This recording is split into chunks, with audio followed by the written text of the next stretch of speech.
मुझे लगता है ये जो लोग भी करते हैं वो गंदी राजनीति है और ऐसा कहीं भी नहीं होना चाहिए। देश के किसी भी हिस्से में नहीं होना चाहिए।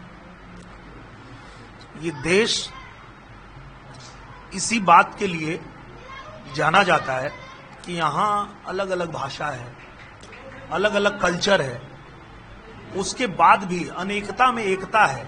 यही तो हमारे देश का कल्चर है और यही इसकी खूबी है, खासियत है। तो मुझे लगता है कि इस तरह की जो लोग भी गंदी राजनीति करते हैं उनको नहीं करना चाहिए, उनको संभल जाना चाहिए, क्योंकि ये तोड़ने की राजनीति है। आप राजनीति करिए पर जोड़ने की राजनीति करिए, तोड़ने की नहीं। तो मुझे लगता है अगर कोई इस तरह की बात करता है और किसी में दम है तो हमको महाराष्ट्र से निकाल के दिखाए। अगर मराठी नहीं बोलने पर मैं नहीं बोलता हूं मराठी, मुझे निकाल के दिखाओ। मैं किसी भी नेता को खुला चैलेंज देता हूं कि अगर तुम्हारे अंदर दम है तो मैं मराठी नहीं बोलता हूं, महाराष्ट्र से निकाल के दिखाओ मुझे, रहता हूं वहीं। तो ये गंदी राजनीति नहीं करनी चाहिए, मेरा ये कहना है। नीतीश राणे ने कहा है कि सिर्फ हिंदुओं को टारगेट किया जा रहा है, गरीब हिंदुओं को, किसी मुसलमान को टारगेट नहीं किया जा रहा है। जैसे आमिर खान हिंदी मैंने कहा ना, इस तरह की ना गंदी राजनीति नहीं होनी चाहिए। मैं खुद भी एक पॉलिटिशियन भी हूं, कलाकार भी हूं, पर मैं मानता हूं कि राजनीति कभी भी लोगों के भले के लिए होनी चाहिए, देश के भले के लिए होनी चाहिए।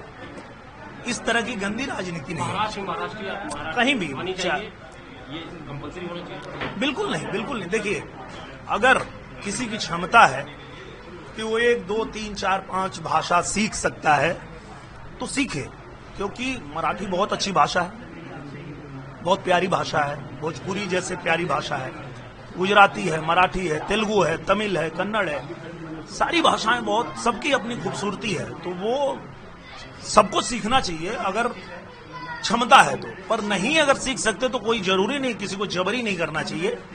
ये गंदी राजनीति है, ऐसा नहीं होना चाहिए। क्या हिंदुओं को टारगेट किया जा रहा है, ये आप भी मानते हैं? मैं ऐसा नहीं मानता। ये किसी को भी, किसी टोपी वाले को नहीं कहते कि आप मराठी बोलो। नहीं, ऐसी बात नहीं है। जो गंदी राजनीति करते हैं वो किसी के नहीं होते, चाहे हिंदू हो चाहे मुसलमान हो। जो गंदी राजनीति करते हैं वो गंदी राजनीति करते हैं और वो किसी के नहीं होते हैं, मैं तो ये मानता हूँ। अखिलेश यादव 2 दिन पहले गए थे आपकी आजमगढ़ में, उन्होंने अपने कार्यालय को पीडीए कार्यालय बना दिया। ये किस तरह का पहल? मुझे लगता है कि सब लोग अपनी अपनी तैयारी कर रहे हैं, वो भी अपनी तैयारी कर रहे हैं और करना चाहिए। और मैं तो ये कहता हूँ कि लड़ने का मजा तब आता है लड़ने वाला जब काबिल हो।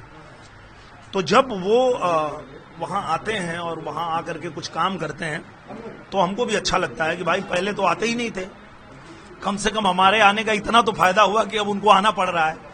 नहीं तो ये लोग तो जीत के अपना प्रमाण पत्र लेने नहीं आते थे, पर अब आना पड़ रहा है लोगों के बीच। उनकी अगर उपस्थिति हो रही है तो ये अच्छा संकेत, अच्छा है।